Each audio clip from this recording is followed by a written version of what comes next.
On today's episode of the Habitz podcast, we've got Sam Dunning from Web Choice sharing with us his good habits when it comes to websites and SEO.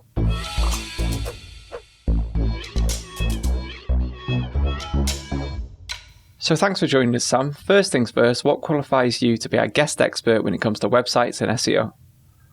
Sure. So we work with startups through to large-scale companies. I've probably launched several hundred different websites, as well as SEO strategies. And as well as that, I run a podcast called Business Growth Show, which is actively a top 100 marketing podcast.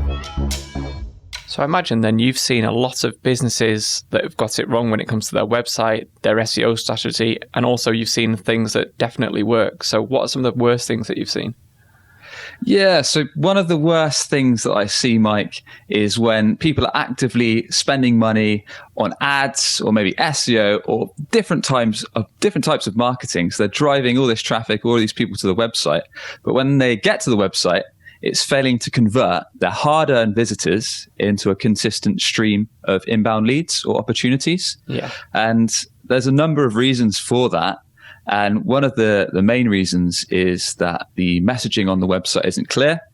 So quite often when you go to a company's website, it might say, oh, we're award-winning, we've got all these accreditations, we're really, really great at what we do. And a prospective customer coming to your site doesn't really care about that. What they want to know is the problem you solve or how you can make their life better, what qualifies you to do that, and how they can actually get in touch. So how they can take action, whether that's request a quote, book a call, just get in touch, and the next step that they can take to do business with you. So what are some of the good habits that you recommend that people do have when it comes to, firstly, their website and then their SEO? Sure. So on the website side of things, it's really important that you make it as clear as possible how you can actually help your prospective customers, especially if you're marketing the site. So there's something that a guy called Donald Miller came up with a little while back called the grunt test. So imagine a caveman sitting in his cave, back in caveman times, got a laptop stuck in front of him out of nowhere. Could he go onto your website and within 3 to 5 seconds grunt exactly what you do, exactly how you can help him, and get in touch? So if it doesn't pass that test, then it's probably not going to generate you as many opportunities, as many leads, as many sales as you wish. And just to add a few layers to that, so making sure your messaging and how you help people is clear, and making sure it's easy as possible for people to request a quote, give you a call, or get in touch with you no matter what section of your site they're on. There's other ways you can leverage trust, so you can use things like social proof with your website, so making sure there's clear reviews, accreditations, testimonials on how you help people. And all these little bits and pieces throughout your site are going to be the point that builds trust, that proves that you're a thought leader in your space, and that just helps generate those all-important inquiries and opportunities.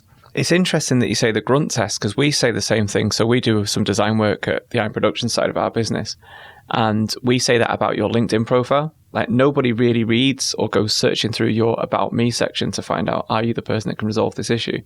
It's unless it says it front and center at the top of your profile in your banner, and include a sort of call to action and the best way to contact you. You kind of you're missing out on sales every day potentially.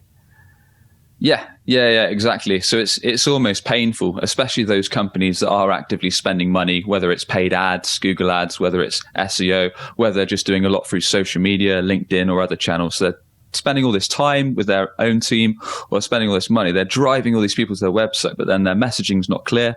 So a prospective customer doesn't know how they can help them or the pain they solve, and they don't know how to take action. And the worst thing that can happen then is they bounce straight off your website onto a competitor that has clear messaging, that builds that trust with the social proof, with the testimonials, with the reviews, with the work they offer, and makes it nice and easy for them to get in touch and do business with them. So that's the website. What would be one of your good habits or top tips for SEO? So on SEO, first of all, my top tip would be look into doing it. So the chances are, if you're a service-based industry or product-based industry, even if you're B2C, if you're B2B, people are probably, in almost all cases, typing in what you do on Google.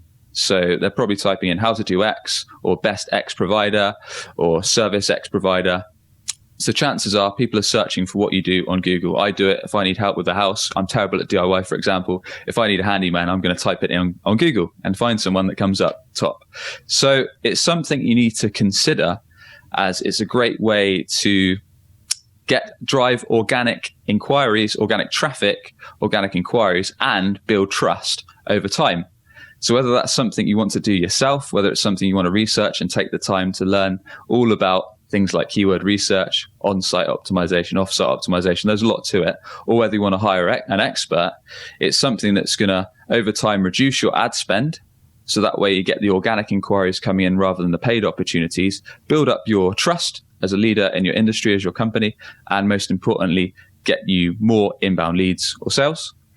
We say the same thing about having a YouTube channel and putting content on there. That's a search engine essentially, but with video content. And whenever we do content for our clients, we always look at what questions is your ideal client avatar asking, and then why don't you make video content that resolves that issue or answers those questions? And again, in a strange way, it makes it evergreen content because people will always ask those types of questions. So I get the organic side of it. So it's so important. Yeah, exactly, Mike. So a big part of it is doing the right research. So firstly, if you're going to look at SEO, or if you're going to look at a vendor to help you with SEO or someone in-house, you need to think about what are the products or what are the services I actually want to get business or leads for. So say, for example, you provide CRM or you provide training, you might want to come up for best, insert product here, training provider. Yeah. Or best, insert name here, CRM provider. So once you've chosen those search terms you want to rank for, based on them actually getting traffic, just like you said, Mike, you've got to think about the content on your website in this case. Is it actually answering these questions that people are searching for? Is the videos that you've got on there, the infographics and all that good stuff, actually answering someone's questions? So if they searched it on Google, you would give a relevant and really useful response on your content that would then prompt the person to build trust in what you offer and then, all importantly, get in touch with you. So if I was a business tuning in and listening to some of this advice on my website, or I wanted some help with my SEO, where could we find you? Sure thing. So our website is webchoiceuk.com. That's webchoiceuk.com. Or you can check me out on LinkedIn. Just search Sam Dunning and I should come up there.